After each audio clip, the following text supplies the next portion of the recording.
vedare tinokuchingamidzai zvekare kune chimwe chirongwa pano pazim Facebook Secrets and Confessions. Tadzoka zvekare nemamwe mamessages. Regedzai tibva tapinda mumamessages edu atadzoka takakubatirai. Message yedu yekutanga yakamira sekudai so: hanzi makadi zvenyu mukoma, ndinokumbirawo kuti munge muchindiposterawo nyaya yangu makavigawo chitupa changu. Ininiwo ndine mudzimai uyo wandakatanga kugara naye, hatina hedu nguva yakareba kubva zvatakatanga kugara tose. Akatouyawo kuno kuSouth Africa kutanga kwake January. Ndakamupa mari akatora passport muna December, ndokubva ndachizomutumidzira mari yebhazi. Aiwa, munhu aripo, but secret yangu ndeyekuti munhu ininika kutaura chokwadi mukoma, munhu handichamudi. The reason as to why munhu ndava kusamuda, it is because iye ndakazoona kuti anoti paya kana akaenda kutoilet zvaindinetsa kuti kumatishu zvaasingachambofambi, because tishu baba ndiri munhu anoshandisa tishu.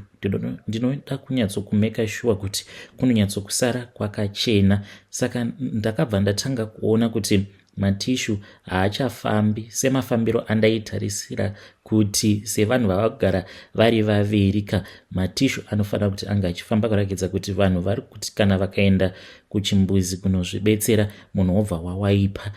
Ndakabva ndati asi chiko chiri kumboitika panapa. Ndipo apo pandakazongomutaimirawo one day achibva mutoilet, ndokubva ndapindawo mutoilet meya. Ndakabva ndaona kuti there was no evidence at all that the tissue had been used. Ndakabva ndati maimfana uyai pano. Vakabva vauya paya, ndokubva ndavabvunza kuti asi nhai mancuve, chimbondiudza chii chiri kuitika panapa, kasiwa hausi kushandisa matishu here?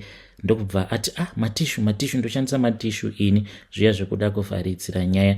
Ndikati iwe, there is no evidence, plus unozviziva kuti nini I am working as a plumber, handitombotyi kubata tsvina. Ndinokwanisa kuenda kudrainage izvezvi ndikanotarisa kuti tsvina yawaflasha yaenda yakaputirana netishu here. Ndokubva achizoti zii paya kwava kundisiya mutoilet. Ndakamutevera kubedroom kwaya, ndokubva ndamubvunza kuti what was going on. Saka iye akabva ati ane problem yekuti kana akazviwaipa nematishu hanzi anobva atanga kuswinyiwa ikoko uko kunobuda netsvina. Nai ndoda kubvunza kubva kumhuri yeZimbabwe kuti zvinhu zvakadaro zviriko here, kana kutoti munhu uyu maybe atoriwo nemhiko dzake dzaanenge achiita. Ndakamubvunza kuti saka unoita sei kana wapedza? Hanzi ndinobva ndazovhurira mvura ndobva ndazvigeza nesipo. Nai, is it even possible? Zviriko here nhai Vedare?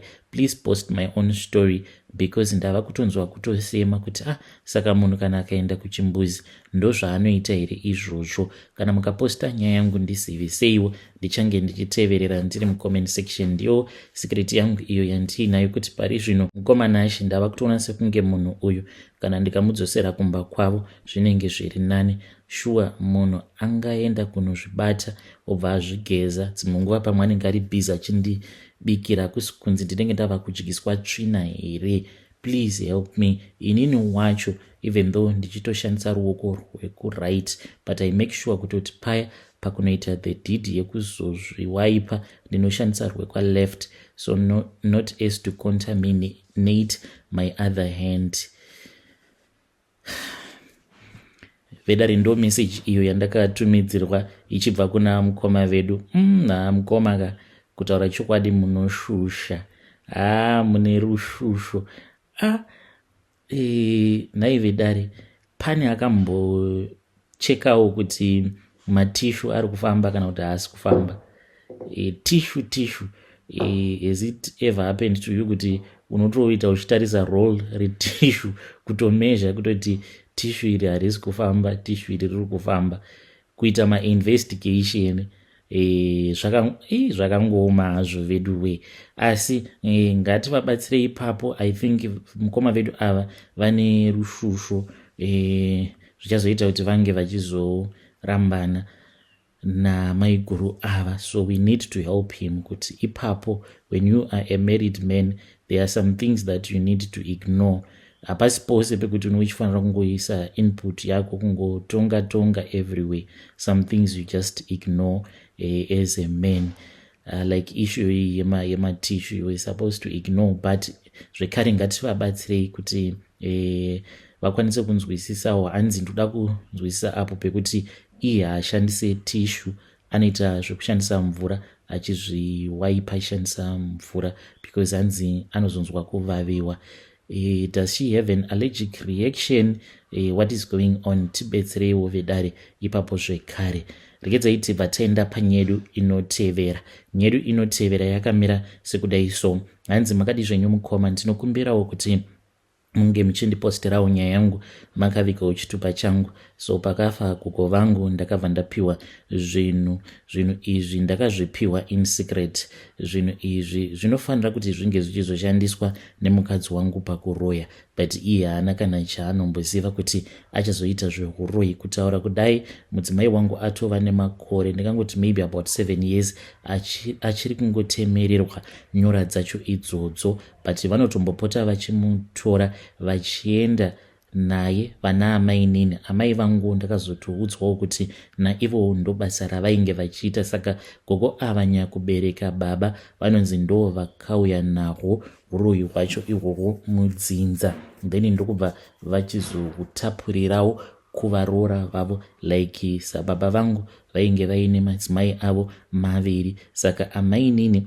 ndivo vakazotondizivisa kuti zvinhu izvo zvavainge vachida kundipa, zvinhu izvozvo zvainge zvichazoshandiswa nemudzimai wangu, uye zvekare handaifanira kuti ndige ndichizomudzivisa kana kwava kunzi basa rake anenge ava kufanira kuti ange achizotanga kushanda basa rake. Saka zvakaitika mukomana mudzimai wangu akatanga aroteswa dzimwe hope kuda namwari wake hameno maybe nevadzimu vake. Akatorota mudzimai wangu akabva anditi mangwana acho, unoziva kuti ndine dzimwe hope dzandarota, but hope idzi handina kukwanisa kudzinzwisisa. Ndikati what was going on in your dreams? Ndokubva ati kwandiri ainge arota achifamba nagogo vangu, hanzi vainge vasina chavainge vakapfeka, uye zvekare naye mudzimai wangu ainge ari naked asina chaainge akapfeka. Mukomana hana yangu yakarova ipapo, but panguva ichoyo ndainge ndisati ndatozvizivawo kuti gogo vainge vachitoroya, vainge vachirwara at that time. So vakazoti vashayika,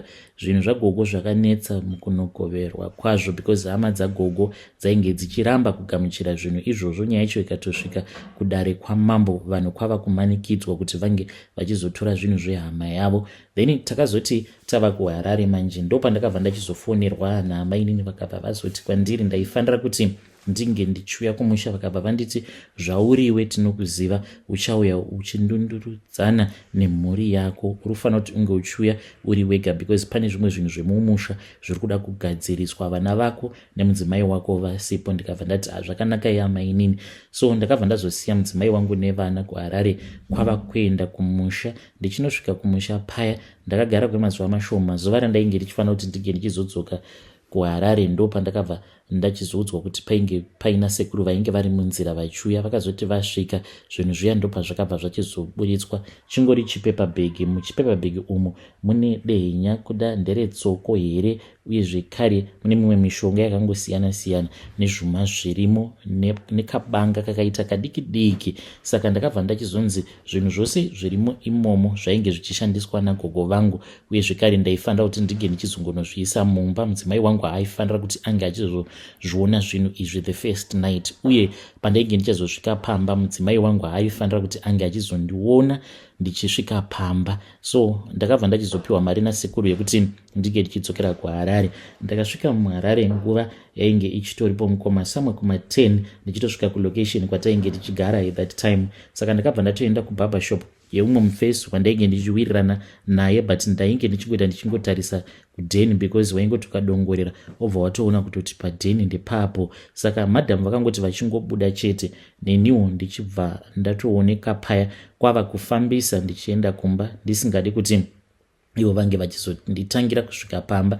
Ndakasvika pamba kwava kuviga chiplastic bag chiya, madhamu havana kuzomboita kana 2 minutes kwava kutopinda mumba. Vakabva vati komadzoka. Ndokubva ndati hongu, but I was very nervous, ndichitya kuti zvimwe kuda madam vaikwanisa kuzongonyumwa kuti there was something that I had hidden in the house, but hapana kana chavakambofungidzira kana kunyumwa. Mangwana acho makuseni madam vakamukira makuseni vachida kuenda kumbari. Iniwo ndakabva ndati chance given, ndokubva ndachisara paya ndichitsvakana nacho chipepa bheki chechiya. Ndakashifta zvose mawardrobe, mubhedha, makitchen unit, hapana pandisina kubva ndenyura, asi handina kukwanisa kuchiwana chiplastic bag ichocho nekuda kwekuti chainge chatonyangarika. Ndipo apo amainini pavakazondifonera vakabva vanditi ko uri kuzvinetsereiko? Ndikati ko indava naye amainini. Vakabva vati kwandiri plastic bag iroro mudzimai wangu ainge atorigamuchidzwa kuhope kwake ende ainge arigamuchira nekufamba kwenguva pazvinozotanga kuzotaura naye zvinhu izvi kana azonyatsokuzvigamuchira, then ndipo apo paanozokwanisa kutanga kuona mishonga yaanenge achinzi uyu mushonga uyu unofanira kuti unge uchizoita chakati nawo, uyu mushonga uyu unofanira kuti unge uchizoita chakati nawo. So mukomanashi ndo patiri right now. Pakafa gogo vangu ndakapiwa zvinhu zvandakapa mudzimai wangu kuhope kwake. Nanhasi uno hope dzaakarota handizivi kuti iye akazorota chii ani uye zvekare achimugamuchidza mishonga iwoyo. Ivo vakanditi usazomubvunza mudzimai wako kuti ko warota hope dzakaita sei nekuti anokwanisa kuzonyumwa. Ndiyo secret yangu yandiinayo mukomanashe. Hanzi varoora vanenge vapinda mudzinza ndo vanofanira kuti vange vachizongoramba vachienderera mberi nekubata mabasa acho iwawo euroyi. Hey, vedare ndo message iyo yandakatumidzirwa ichibva kuna mukoma vedu. Zvakangoma hazvo vedu we. Hey, pakaipa. Ngatizamei kuti tinge tichitaura navo mukoma ava mucomment section. Hanzi ndezvedzinza mukoma nash. What else did you want me to do? Ndaisatozivawo kuti kutodaidzwa kwandakaitwa kumusha namainini. It was because ivo vainge vachitoda kuti vange vachindigamuchidza zvinhu izvozvo zvaishandiswa nagogo. Strange things indeed they do happen in this world. Hey, pakaipa. Regedzai tibva taenda panyedu inotevera. Nyedu inotevera yakamira sekudai so. Hanzi makati zvenyu mukoma ndinokumbirawo kuti munge muchindiposterawo nyaya yangu makavigawo chitupa changu. Ndakaisa mweya webopoto mumba mecousin sister yangu uye zvekare mushure mekunge ndaisa mweya iwoyo webopoto. After about a month ndakabva ndachizofonerwa namadzibaba avo vakandigadzirira uye zvekare nekunotimutsira mweya wacho iwoyo wavaiti mweya wekumabvazuva, but vakaenda kuri kumakuva kwava kunomutsa mweya wemufi uyo unogara wakangozvimisikidza pakati pecousin sister yangu nemurume wake kuitira kuti vagare vachingonetsana chete. Neapo pekuti vanenge vasingafanire kuti vange vachinetsana vanozotopedzisira vava kutonetsana chete. So ndakabva ndachizonzi after a month ndinge ndichizotenga zvidhori. Ndakatopinda mutauni mukomanashi, kwava kutopinda mune chimwe chishop, kwava kutenga zvidhori zvangu zviviri, then chikadzi nechirume chacho kwava kudzokera kwavari madzibaba vaya. Mushure mekunge ndavapa zvidhori izvi vakazonditi ndaifanira kuti ndinge ndichizodzoka kuchechi kwavo. Ndikabva ndazoita saizvozvo. After 2 weeks ndakaenda kuya ndokubva ndachizopiwa zvidhori izvi zvainge zvakashongedzewa mukomanashi nemicheka yechivanhu uye zvekare ndikabva ndachizopiwa neimwe mbiya iyo yandakanzi ndinoisa mvura. Mushure mekunge ndaisa mvura ndobva ndatanga kuzvimwaya apo pandinenge ndichizviudza kuti imi tukanai rovanai. Then kana ndapedza kuita minamato iyoyo, cousin sister yangu nemurume wake vanobva vatotanga kutonetsana in real life. Ndiyo secret yangu yandiinayo mukoma. Asi kana mukaposta nyaya yangu ndizivise ndichange ndichizotevererawo ndiri mucomment section kutoti nditi ndakazviitirei zvinhu izvi handitombozivi zvachose. Hey, vedare ndo message iyo yandakatumidzirwa ichibva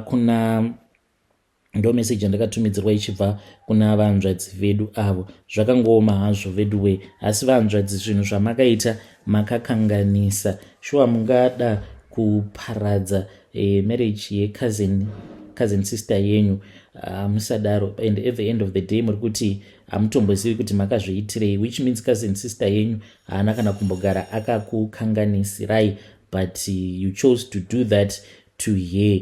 Asi zvakangooma hazvo vedu way, dai makwanisa kusunungura apo pamakasunga. Let us thank God kuti this woman, she's still with her husband, even though vaine mishonga nemhiko dzavanenge vakaitirwa zvekare nezvidhori zvacho izvozvo zvinonzi ndinozvituka ndichizviti imi inguva yenyu yekuti munge muchitukana. Then my cousin sister nemurume wake watanga kutukana, but tinongoti Mwari ngaakudzwe, because this that couple, they are still staying together. At the end of the day, Mwari vachapindira and her marriage is not going to fail. Regedzai tivha taenda panyedu inotevera. Nyedu inotevera yakamira sekudai so. Hanzi makadi zvenyu mukoma, ndinokumbirawo kuti munge muchindiposterawo nyaya yangu makavigawo chitupa changu. I know kuti out there are people that are going to judge me, but iniwo mukoma ndakadyira kuroi kunyara. Ndaiva nomumwe mukadzi uyo wandaige ndichidanana naye ari mukadzi wemunhu kikikiki. Ndakadyiswa ini mukoma nashi nemukadzi wemunhu, kutodyiswa ndichitozviziva kutoti munhu uyu chikafu chaatouya nacho atochiisa mupfuwira. Saka mukadzi uyu akanaka chaizvo mukoma, anoyevedza. Ndakabva ndamupfimba, akambotanga acharamba, but nekufamba kwenguva akabva achizoti kwandiri, I know kuti unondida, but kana iwewe kana kuri kunzi ndikakupa whatever that you want, what guarantee do I have yekuti hauzondirwadzise? Because ziva kuti ndiri mukadzi wemunhu, iwewe uri murume wemunhu. At that time ndainge ndichiri kugara ne-ex-wife yangu. Ndikabva ndati kana uchida tinokwanisa kuenda tose kumasowe, then tobva tazonobatanidzwa. Akabva ati haisitombori pressure, tinokwanisa kuita saizvozvo. Mukoma nashi ndipo apo pandakabva ndachizobvuma kudyiswa naye mukadzi uyu. Nanhasi uno tinodanana. Akazotondiudza kuti ainge achitoda kutoti ndige ndichiramba mudzimai wangu ndikaita saizvozvo. Akanditi handidi kuti unge uchizorara noumwe mukadzi kunze kwangu, even though ndichizviziva kuti iye anorara nemurume wake, but iye anoti ndinosema kuti uchange uchizorara nemukadzi wako uzouya kwandiri. Saka nditongoriwo bachura rake. Paanenge achinzwa kundida anotongouya chero paadira. Ndiyo secret yangu mukoma. Kana mukaposta nyaya yangu ndiziviseiwo, ndichange ndichizotevererawo ndiri mucomment section.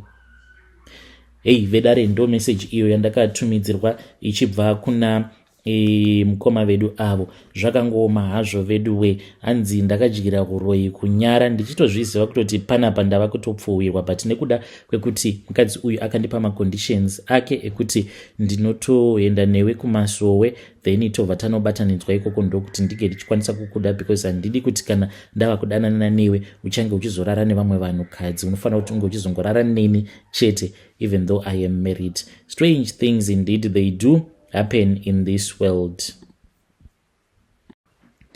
Kune avo muri yeZimbabwe vanenge vachida kugamuchira Ishe Jesu Kristu as their Lord and personal Savior, you can repeat after me this sinner's prayer.